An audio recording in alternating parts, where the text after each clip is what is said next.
Good morning, students. Today we will read third chapter of It So Happened, and the chapter name is The Selfish Giant. So now let's start reading.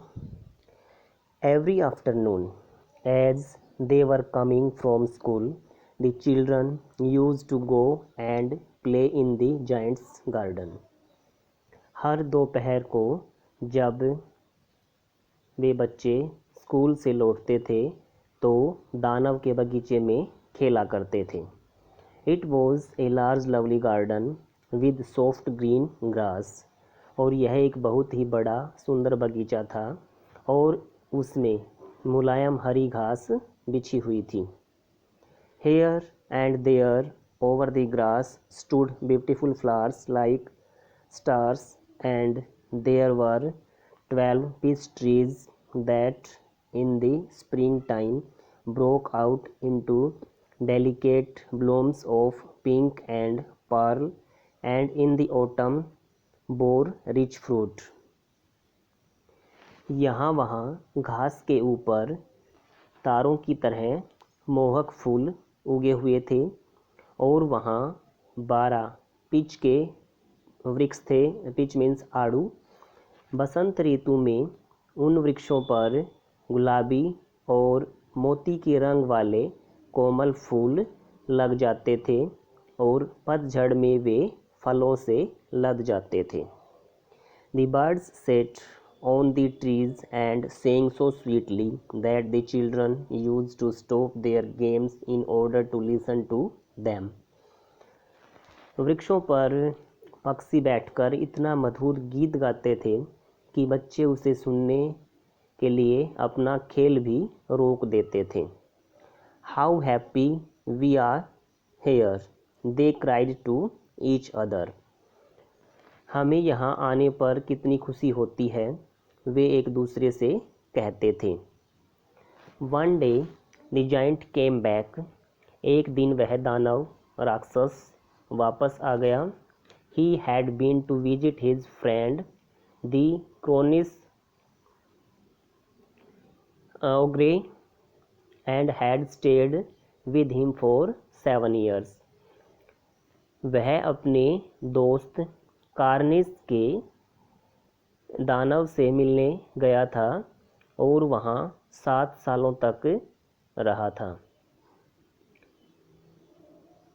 After the 7 years were over, he had said all that he had to say, for his conversation was limited, and he determined to return to his own castle.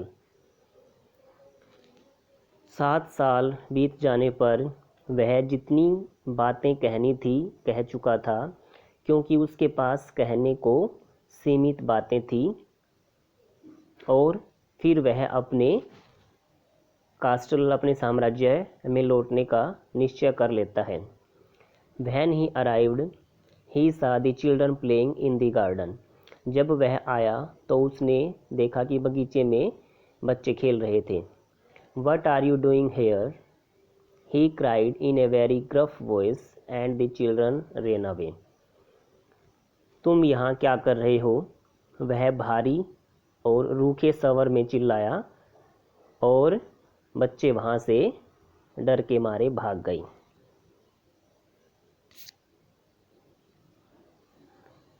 My own garden is my own garden, said the giant.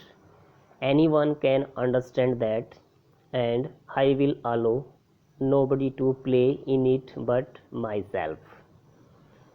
मेरा बगीचा केवल मेरा है, उस दानव ने कहा, और यह बात हर कोई समझ सकता है, और मैं अपने अलावा किसी भी दूसरे व्यक्ति को यहाँ खेलने की अनुमति नहीं दूंगा।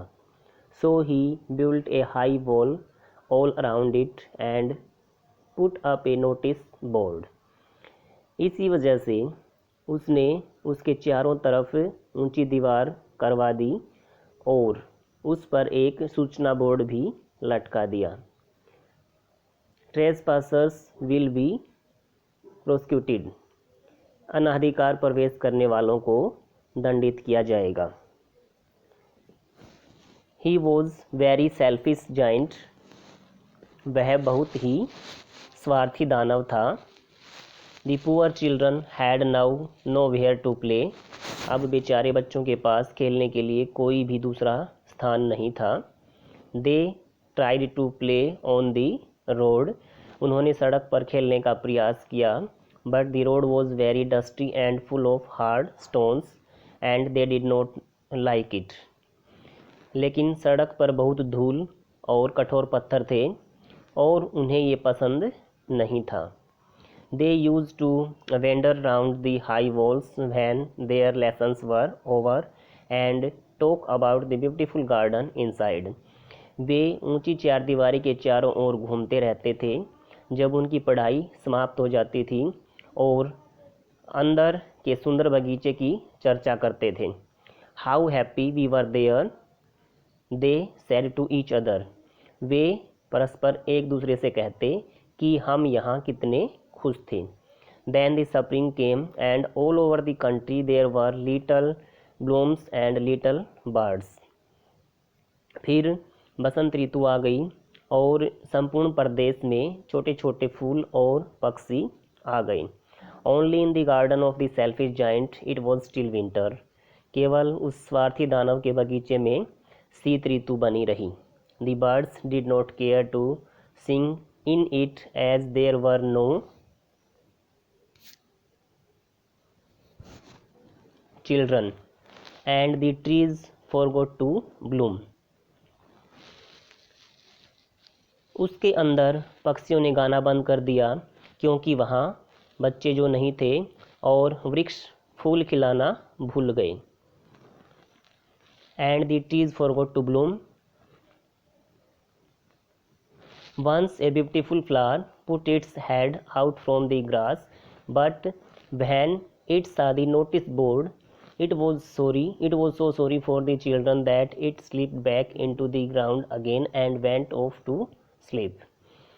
एक बार एक फूल ने घास के ऊपर अपना सर उठाया, पर जब उसने उस नोटिस बोर्ड को देखा तो उसे बच्चों के प्रति हमदर्दी हुई और वह पुनः धरती में अंदर लौटकर सो गया।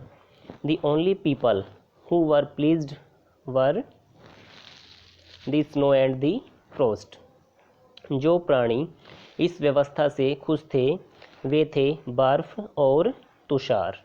Spring has forgotten this garden, they cried, so we will live here all the year round. बसंत इस बगीचे में आना भूल गया है, वे चीखे, इसलिए हम अब पूरा वर्ष यहीं रहेंगे। The snow covered up the grass with her great white cloak and the frost painted all the trees silver.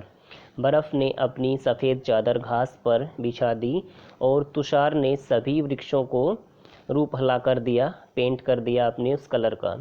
Then they invited the north wind to stay with them and he came. फिर उन्होंने उत्तरी पवन को अपने साथ रहने को आमंत्रित कर लिया और वह वहाँ आ गया। He was wrapped in furs and he roared all day about the garden and blew the chimney pots down. वह लोम चर्म में लिपटा हुआ था और वह बगीचे में सारा दिन दहाड़ता रहता था। उसने चिमनियों पर ढके बर्तनों को नीचे गिरा दिया। This is a delightful spot, he said. We must ask Hale on a visit.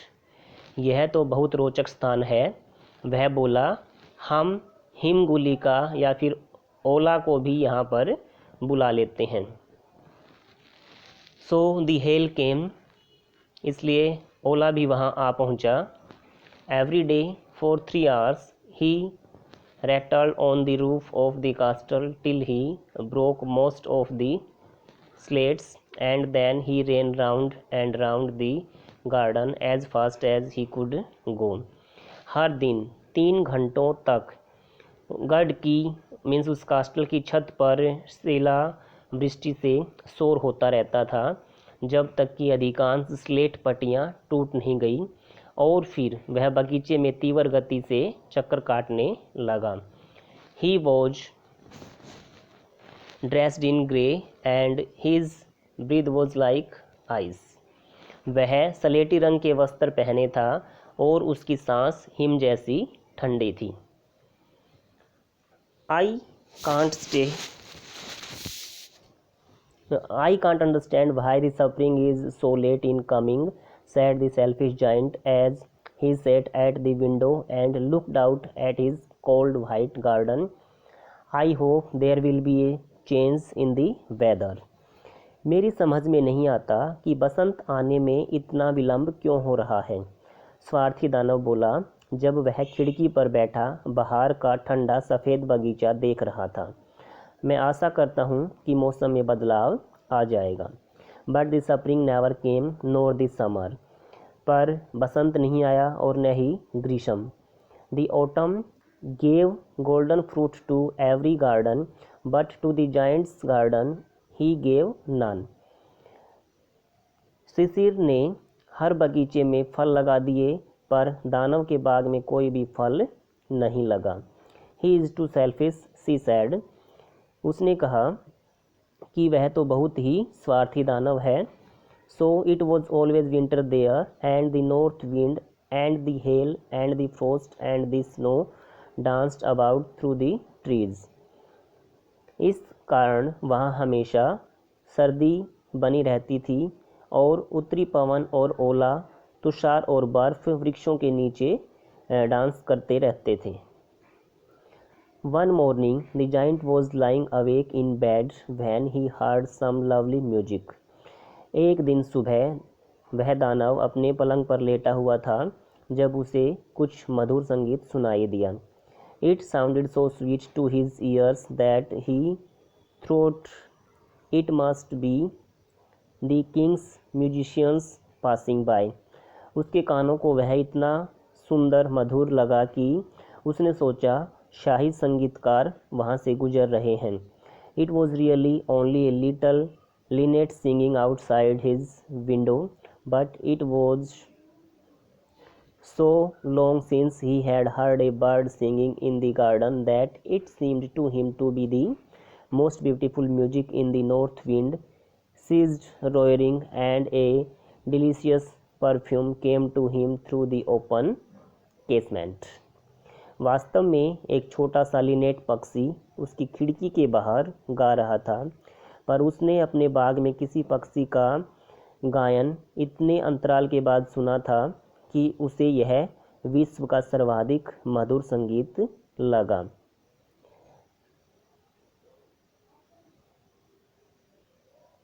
फिर ओला ने उसके सर के ऊपर नाचना स्थगित कर दिया और उत्तरी पवन ने दहाड़ना रोक दिया और एक स्वादिष्ट सुगंध खुली खिड़की से अंदर आ गई।